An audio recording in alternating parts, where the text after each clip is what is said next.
আমাদের এখনকার যে প্রেক্ষাপট সংবিধান সংশোধনের যেটি নিয়ে সংবিধান সংশোধনের বা এই যে সংস্কার কমিশনেরও আলোচনা হয়েছে, সেখানে বিএনপির পক্ষ থেকে বেশ কিছু পক্ষে বিপক্ষে মত এসছে। আমাদের দেশের নির্বাচনী পদ্ধতি অনুযায়ী কেউ 10% ভোট পেলেও সে নির্বাচিত হয়ে যায়, আবার 2/3 কণ্ঠভোটের মাধ্যমে সংবিধান সংশোধন করা যেতে পারে। দিন শেষে আসলে এই যে সংবিধান সংশোধনের যে ক্ষমতা বা পদ্ধতি, এতে কি আসলে জনরায় থাকে শেষ পর্যন্ত? ধন্যবাদ। আপনার প্রশ্নের আগে আমি রাজ্জাক সুমনের একটা বক্তব্যের আমি কিছুটা দৃষ্টি আকর্ষণ করছি। যেমন 8 মাস পর যদি রাজ্জাক ভাই যে কথা বলছেন এটা যদি সত্য হতো যে সব দল সংখ্যালঘুদের প্রতি ন্যায় আচরণ করছে, তাহলে কিন্তু আমি খুবই খুশি হতাম। সীতাকুণ্ডের ঘটনা দেখুন, একদিন আগে ওই শিক্ষকের বিরুদ্ধে দুর্নীতি, অনাচার, নানা অভিযোগ থাকতে পারে, তাকে আইনি প্রক্রিয়ায় কেন করা হবে না?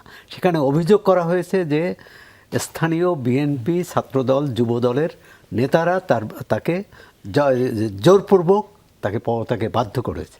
সেখানে মব তৈরি করা হয়েছে, মানে এক ধরনের পরিস্থিতি। আমি আশা করব রাজ্জাক ভাই তার দলের সেই স্থানীয় নেতাকর্মীদের পুরো ঘটনাটা মানে তদন্ত করে দেখবেন এবং কেন এই ঘটনাটা ঘটলো। একজন শিক্ষক, তার বিরুদ্ধে শিক্ষা মন্ত্রণালয় আছে, স্থানীয় প্রশাসন আছে, তারা ব্যবস্থা নেবে। তাদের কাছে ধর্ণা দিলে সেখানে দেবে যে ইউএনও অফিস আমি ছাড়বো না, আমাদের এই দাবি, এটা ন্যায্য দাবি, অন্যায় হয়েছে, সেই অন্যায় প্রতিকার না হওয়া পর্যন্ত। সেটা হতো গণতন্ত্র, সেটা হচ্ছে আইনের শাসন। আর এটা হচ্ছে তো আইন নিজের হাতে তুলে নেওয়া। আরেকটি কথা বলি, আওয়ামী লীগ তো মাঠ ছাড়া। আমরা তারপর যারা এই আন্দোলনে নেতৃত্ব দিয়েছে তারা একসঙ্গে চলতে অভ্যস্ত কিনা? কুয়েটে এখন অনশন করছে তারা। আমি তো এই কারণেই নির্বাচন কবে হবে এটা তো একটা তারিখ হবেই। হ্যাঁ, প্রধান উপদেষ্টা বলছেন। কুয়েটের সমস্যার সমাধান কী হবে? এজন্য তার ফ্যাসিবাদ দায়ী না, তো এজন্য কারা দায়ী? এখানে অনেকটা আছেন। সেখানে একটা ছাত্র সংগঠন লিফলেট বিলি করতেছে, সেজন্য লঙ্কা কাণ্ড হলো। এবং আজকে পর্যন্ত এই যে 2 মাস ধরে শিক্ষা প্রতিষ্ঠানটি বন্ধ, একটা বিশ্ববিদ্যালয়, মানে এই দায় কে দেবে? প্রথমত অন্তর্বর্তী সরকার কোনো ব্যবস্থা নেয়নি, সরকার দায়ী। কিন্তু এই যে কুয়েটে যে যারা বৈষম্যবিরোধী ছাত্র এবং ছাত্রদল, তারা জাতির কাছে কি জবাব দেবে? এখন আসি আপনার প্রশ্নে। এটা আশা করি অনেকটা বলবেন। প্রথমত হচ্ছে এর সমাধানটা হওয়া উচিত। আজকে সব জায়গায় তো সমস্যা। এই যে পলিটেকনিক ছাত্ররা, কৃষিবিদ শিক্ষার্থীরা আন্দোলন করছে, সরকারের কোনো মাথা ব্যথা নেই কোনো ব্যাপারে। কেন শিক্ষা উপদেষ্টা সেখানে যাবেন না? কেন তাদের সাথে কথা বলবেন না?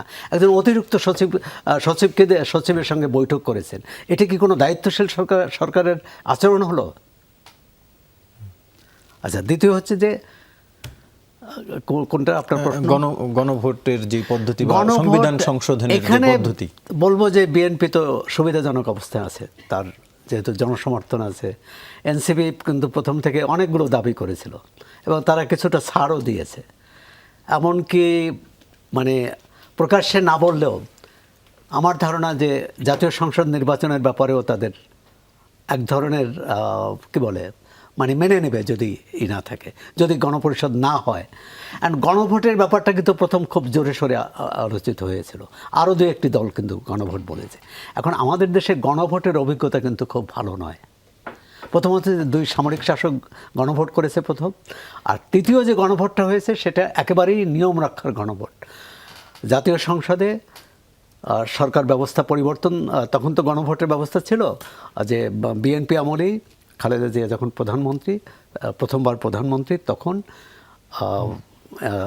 রাষ্ট্রপতি শাসিত সরকার থেকে সংসদীয় পদ্ধতির সরকার প্রতিষ্ঠা করা হয়। এবং তখন ছিল যে কোনো সংবিধান পরিবর্তনের ক্ষেত্রে, নীতিগত পরিবর্তনের ক্ষেত্রে গণভোট দরকার হবে। গণভোট হয়েছে এবং সেখানে খুব বেশি হলে, এখানে সুমন না জানলেও রাজ্জাক ভাই নিশ্চয়ই জানেন, 15-20 পর্যন্ত 15-20% ভোটার পড়েছে। এখন আপনি যদি কীভাবে করবেন যে এই গণভোট আমার পক্ষে বা বিপক্ষে, এটি একটি প্রশ্ন। আর হচ্ছে যে কোনো কাজে করতে হবে। আবার কুয়েটের উদাহরণ দেই, একসঙ্গে মানে বসেই ফয়সালা করতে হবে। আপনি গণভোটের ব্যাপারে একমত হতে হবে, হয় বিএনপিকে রাজি করাতে হবে অথবা বিএনপি এনসিপিকে রাজি করাবে। মানে অধিকাংশ দল যে ফর্মুলা চায়, যে সমাধান সূত্র চায়, সেভাবেই সংস্কার হওয়া উচিত এবং নির্বাচনের তারিখ নির্ধারিত হওয়া উচিত। কিন্তু এটা নিয়ে আমি গত কয়েকদিনে দেখলাম যে জাতীয় ঐকমত্য কমিশন বেশ তৎপর, বেশ আলোচনায় গতি আসছে। বিএনপির সঙ্গে 3 দফা আলোচনা করেছে।